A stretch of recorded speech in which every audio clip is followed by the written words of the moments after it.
केशवं रामनारायणं कृष्णदामोदरं वासुदेवं हरिं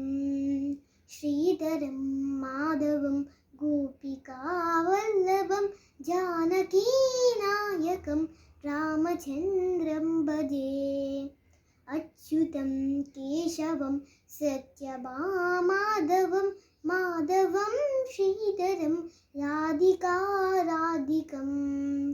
इन्दिरामन्दिरं चेतसा सुन्दरं देवकीनन्दनं नन्दजं सन्ददे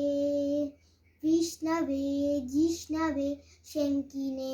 चक्रिणे रुक्मिणी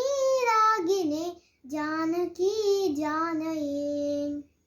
वल्लभी वल्लभा याचितायात्मने कंसविध्वंसिने वंशिने ते नमः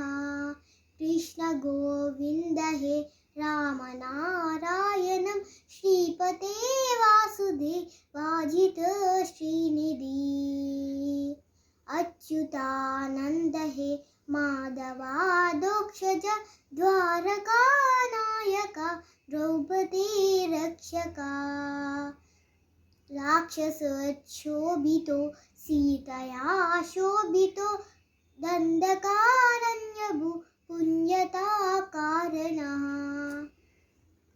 लक्ष्मणेनान्वितो वानरे सेहितो अगत्य सम्पूजितो राघवा पातु मां